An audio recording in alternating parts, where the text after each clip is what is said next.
Wenn man ein Gespräch hat mit dem Partner, der in der Abhängigkeit ist, wird der Spieß umgekehrt von der anderen Seite. Und dann heisst es ja, du musst dich ändern, du musst schauen, du musst etc. Und dann bist du natürlich wieder bestätigt in deinem Kreislauf und hamsterst weiter und drehst weiter im Rädchen. L'aide, elle permet aussi de sortir parfois de la confusion. Souvent, on voit des personnes qui ne savent plus si c'est l'autre qui exagère dans sa consommation ou si c'est elle qui exagère dans leur réaction.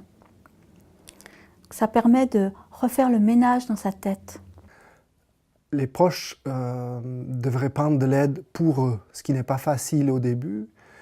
Les proches devraient comprendre que la résolution du problème du consommateur appartient au consommateur et ce qu'ils devraient faire pour eux, c'est poser des limites et s'y tenir. Et effectivement aussi, les proches devraient mettre le focus sur eux, c'est-à-dire qu'est-ce qu'ils peuvent faire pour aller bien eux-mêmes. Par rapport aux stratégies aidantes, il n'y a pas de recette miracle, il n'y a pas de juste ou faux. L'accompagnement des proches, il doit servir à revenir à soi. Revenir à soi, ce n'est pas évident. Lorsqu'on s'est beaucoup oublié au profit de l'autre, lorsque la consommation a pris toute la place dans le quotidien. Et puis ce n'est pas évident lorsqu'on a peur de passer pour égoïste, si on pense un peu plus à soi et un peu moins à l'autre. Es gibt verschiedene Möglichkeiten, wie sich Angehörige Informationen holen oder Unterstützung suchen. Alkoholberatungsstellen, die nicht nur die Betroffenen beraten, sondern die haben immer auch Angebote für die Angehörigen. Es gibt auch Selbsthilfegruppen für Angehörige. Dann natürlich die ganzen Informationsangebote, Broschüren, Webseiten, Bücher, Ratgeberliteratur. Aber auch der Hausarzt kann eine gute Anlaufstelle sein für eine erste Information. Aber der erste Schritt ist der schwierigste. Dort herzugehen und das auszuhalten. Aber auch zu spüren, Gemeinschaft, so, dass man sich gegenseitig, dass man nicht allein ist, dass man sich gegenseitig unterstützen kann und dass ganz viele andere auch noch solche Leiden haben. Und was bei uns auch ganz, ganz wichtig ist, es gibt keine Geschichte, die schlimmer ist als die andere. Das gibt es nicht. Wir vergleichen nicht, weil für jeden ist da die schlimmste, die er erlebt hat. Und das wird nicht gewertet. Es wird nicht gewertet.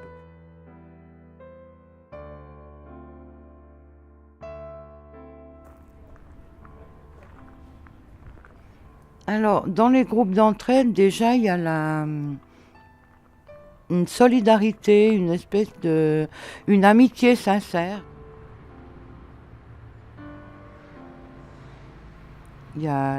Bon, ça peut que fonctionner parce qu'il y a la confidentialité.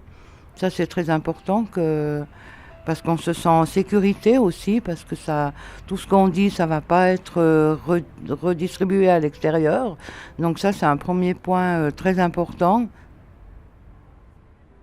Normalerweise ist es so, dass wenn die Angehörigen ins erste Gespräch kommen bei uns, dass es mal darum geht, dass wir sie so ein bisschen kennenlernen oder dass ich die Angehörigen kennenlerne. Was ist die Situation? Warum haben sie sich an uns gewendet? Wo erleben sie auch grosse Belastungen? Und dann geht es so ein bisschen darum zu schauen, was brauchen denn die Angehörigen genau? Und dann schauen wir meistens nach dem ersten Gespräch, ja, wie wollen wir jetzt weiterfahren? Und dann kann es sein, dass es vielleicht mehrere Gespräche gibt, wo die Angehörigen sagen, ja, ich möchte vielleicht einfach ein Thema anschauen. Oder es kann auch sein, dass es dann eine längere Beratung oder Begleitung aus dem ersten Gespräch gibt.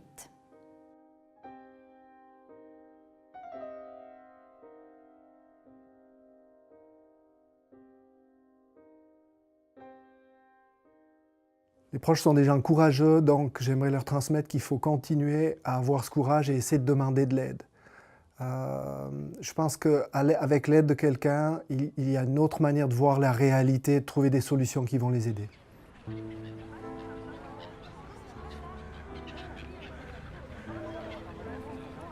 Ja, dass ihr Hilfe fragt und auch annehmt und dass sehr wahrscheinlich Schere gut tut, wenn man mit Leuten reden kann, die in der gleichen Situation sind, ist, dass man sich nicht so allein fühlt.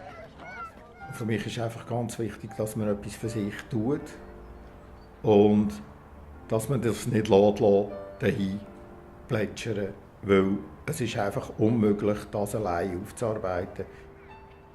Ce que j'aimerais transmettre aux proches, c'est déjà de se respecter, de ne pas accepter l'inacceptable, d'apprendre à dire non.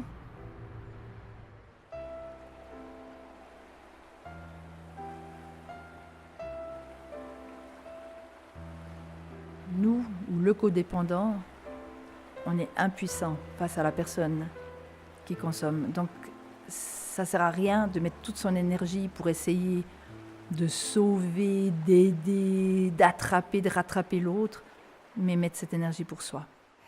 Ce que j'aimerais dire aux proches de personnes dépendantes, c'est que déjà, ils n'ont pas ni à s'en sentir coupables, ni à se sentir responsables de la maladie de leurs proches, justement parce qu'il s'agit d'une maladie. Que je peux que les encourager à en parler en dehors de la famille et qu'il y a par ailleurs de nombreux espaces de consultation où ils peuvent aussi demander de l'aide pour eux.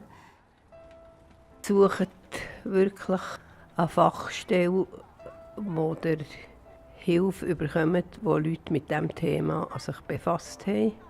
Oder vielleicht auch eine Person, die das Ganze schon durchgestanden hat, wo unter Umständen auch könnte gewisse hilfreiche Tipps geben, aber unbedingt Hilfe suchen. Innere Ruhe hineinzukommen und die Hoffnung zu behalten in dir und zu sagen, never give up und vorwärts. Alors si j'ai un message à transmettre aux proches, ce serait une invitation à mettre leur énergie, leur créativité, leur générosité à leur service, pour elles-mêmes d'abord.